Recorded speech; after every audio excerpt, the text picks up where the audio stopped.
This episode of Android Authority is brought to you by Norton Security. Hey, what is going on, guys? Lon here from Android Authority, and it started off as an experiment by Samsung that nobody ever thought would have taken off, and here we are in 2014 with the Galaxy Note 4.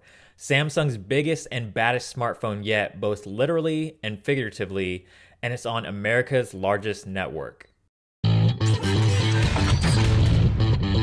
For the last several years, consumers have been begging Samsung to make a more premium feeling phone, and what better way to start than with the Galaxy Note 4? Well, technically it started with the Galaxy Alpha, but with the Note 4 we know this is something Samsung is looking to continue.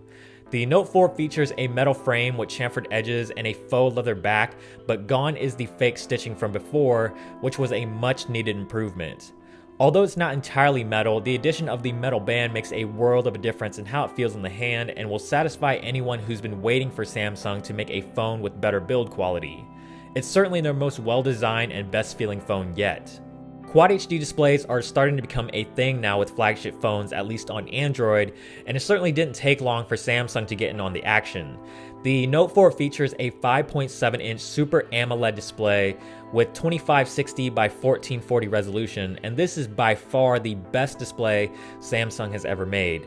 It's bright, beautiful, text and graphics look extremely sharp, and colors pop off the screen just as you would expect from a Samsung-made AMOLED panel.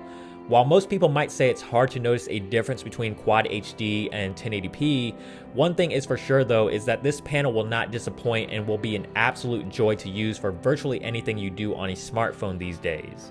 The specs of the Note 4 are also no slouch. It's a Snapdragon 805 with 3 gigs of RAM and the Adreno 420. Essentially the best specs you can get on a mobile device here in late 2014. As you would expect, the Note 4 is fast and can pretty much handle any task you throw at it, which is obviously a good thing because the Note 4 is designed to do a lot. You'll sometimes run into the occasional TouchWiz lag, but nothing that could be considered a deal breaker by any means. For the most part, it's a very buttery smooth experience. Apps load quickly, multitasking is a breeze, especially with 3 gigs of RAM, and with the Adreno 420, the Note 4 can handle pretty much any high-end game you throw at it without skipping a beat. Samsung's always been really good with their cameras, and they've saved the best one yet for the Note 4. It's a 16 megapixel sensor and it has optical image stabilization this time around, which is a first for Samsung. The camera is packed full of features, and depending on who you are, you may love it or hate it, but with all the different shooting modes and manual controls, you'll always be able to get the shot that you want. The 16 megapixel sensor takes very crisp and vibrant images, and with OIS on board this time around, you're going to get much better low light performance. If you're looking for the best camera on an Android smartphone right now, the Note 4 is definitely one to consider, and it's not going to disappoint.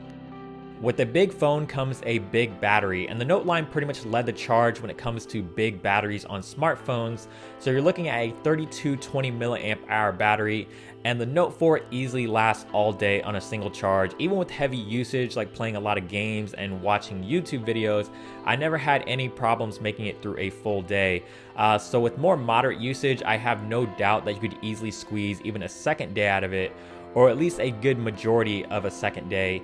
And even with that Quad HD display and all those pixels that are being pushed, the Note 4 still manages to get some really great battery life. On the software side of things, the Note 4 is running Android 4.4 KitKat with Samsung's own TouchWiz interface, and with the Note 4 you're getting all the bells and whistles.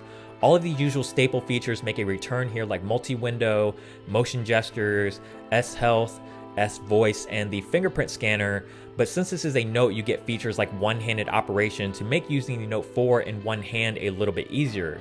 You also can't forget about that S Pen, and with the S Pen you get Air Command, which allows you to quickly do things like create memos, draw or write on screenshots, and crop images for scrapbooking, just to name a few. The Note 4 is meant to do a lot of things, and while the utility of Samsung's features is debatable, there's no denying that you can get anything you want done on the Note 4, whether it's for work or play. The Samsung Galaxy Note 4 is available right now on Verizon for $300 on a 2-year contract, or $700 if you decide to go without a contract. And there you have it, guys, for the Samsung Galaxy Note 4. The Note line pretty much started off as a niche product, but with larger phones becoming very popular nowadays, the Note 4 is going to be a phone that appeals to virtually anyone. With the new metal design, the Quad HD display, and the improved S Pen, these Note 4 easily becomes Samsung's best looking and most powerful phone yet that's going to satisfy both current and new Note line users. As always guys, thank you so much for watching this review. If you did enjoy it, please give it a thumbs up down below. We definitely appreciate that. And also subscribe to the channel, which is also down below. And also don't forget to check out our website. You already know what it is, AndroidAuthority.com, because we are your source for all things Android.